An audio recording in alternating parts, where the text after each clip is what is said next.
Sir मैं दिल्ली से ही हूँ हाँ। और दिल्ली की रहने वाली हूँ। वैसे मैं राजस्थान से हूँ बेसिकली। अच्छा, दिल्ली की हाँ आप रहने वाली, तो ये हाँ। केजरीवाल के सरकार का क्या हो रहा देख रही, क्या इज्जत हो रही है? आए थे ईमानदार बन के, लग रहे आरोप, आप क्या मानती है? मैं तो ये जानती हूँ जिस तरीके के ईडी और भ्रष्टाचार जिस तरीके से केजरीवाल की सरकार में है, तो ये अपनी सरकार को तो कुछ देख नहीं रहे, अपने आदमियों के लिए कुछ बात नहीं करते। पर इन्होंने हमेशा आम आदमी पार्टी को ही टारगेट किया है। ये बड़ी अच्छी बात कही आप। मैं पार्टी से मैं बिलोंग नहीं करती बिल्कुल भी। तो आपको लगता है केजरीवाल ईमानदार है? बिल्कुल ईमानदार तो है ही इंसान। उसकी उसने मतलब कैपिटल 58 में करोड़ का घर बनवा लिया। वो हाँ। कोई बात नहीं, तो ऐसे तो मोदी जी ने भी बनवाया है घर तो। यही नहीं, अभी और सुनिए। हाँ। मोदी जी ने तो अपना पूरे देश में वर्चस्व कर लिया, तो ये तो फिर दिल्ली में तो सिर्फ केजरीवाल ने कर किया है ना। तो मैं तो अरे समझती हूँ लोग कि कहते हैं करा क्या है केजरीवाल ने, केवल वो इधर। हाँ? मैं समझती हूँ कि बहुत सारी चीजें करी हैं केजरीवाल जी ने, और जिस तरीके से भ्रष्टाचार जो फैला रहे हैं ना ये दिल्ली वाला, ये ईडी सीबीआई, अनवर भाई।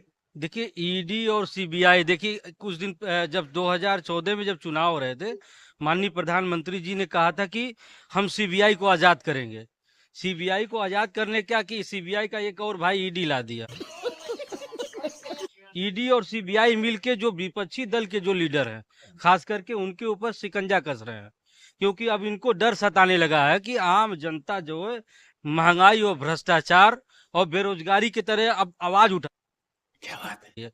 तो उस आवाज को दबाने के लिए अब आप बहुत ईमानदार आप हैं, तो आप एक दिन आप महाराष्ट्र में भाषण दे रहे थे प्रधानमंत्री जी कि शिंदे गुट का ये सब भ्रष्टाचारी है, और अजीत अगले ही पवार अजीत पवार जो गुट है वो भ्रष्टाचारी है, तो अगले ही दिन उसको ले दिया आपने अपने दल में। जो आपके दल में जा रहा है वो सब ईमानदार कैसे हो जा रहा है?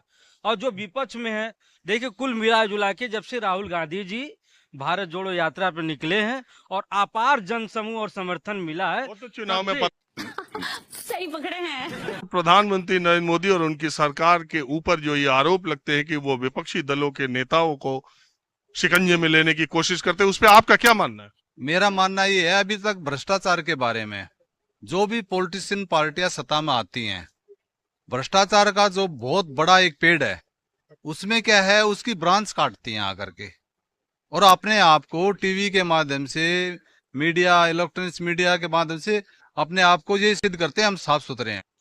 रुको जरा, सबर करो। भ्रष्टाचार की जड़ को नहीं खत्म करती हैं। ये इस देश का दुर्भाग्य है।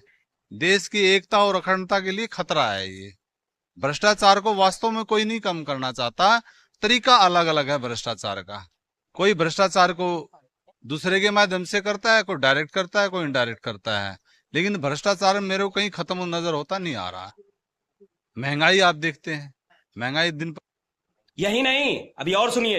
इसी बात पे मैं जरा दर्शकों को कुछ मजेदार किस्से भी मैं सुनाते रहता हूँ, तो एक किस्सा सुनाता हूँ। एक प्रदेश में जिसमें एक सरकार पर भ्रष्टाचार के आरोप लगे थे कुछ कुछ मंत्रियों पर, वो सरकार बदल गई। उसके बाद दूसरी एक सरकार आई, उस पर और भी भ्रष्टाचार के आरोप लगने लगे। तो एक मंत्री के यहाँ उनके कुछ करीबी लोग गए थे, मैं भी वहां बैठा था। तो उनके करीबी लोगों ने कहा कि हमारी जब सरकार थी तब तो हम केवल इसके लाइसेंस, उसके लाइसेंस और थोड़े बहुत ठीके पट्टे में ही रह गए। अब की जो सरकार आई है उनके कार्यकर्ता खूब अच्छा पैसा कमा रहे हैं, हमने अपना मौका गंवा दिया। तो उन्होंने कहा कि हमारी सरकार के दौरान मंत्रियों को अगर ये कहा जाता था कि ये इतने पैसे है, तो वो ये मान के कि ये इतने होंगे रख लेते थे। लेकिन अब की सरकार ऐसी है कि मंत्री को अगर बताओ कि इतने पैसे है, तो मंत्री खुद ही अपनी हाथ से गिनता है कि उतने हैं या ये कह ही रहा है कुछ कम ना हो। तो ये हालात है तोबा तोबा तोबा, थारा मूड खराब कर दिया। सरकार के और मंत्रियों के। चाणक्य ने भी कहा है कि ऐसा हो सकता है कि मछली समंदर के बजाय हवा में तैरने लगे, जल के बजाय पानी में तैरने लगे, लेकिन ऐसा कभी नहीं हो सकता कि दरबार और दरबारी भ्रष्टाचार न करे। यानी जिनके कलम में इकबाल है, जिनके कलम में ताकत है, वहां भ्रष्टाचार न हो, ऐसा कभी नहीं हो सकता। यह व्यक्तियों पर निर्भर है कि कौन सा व्यक्ति ईमानदार है और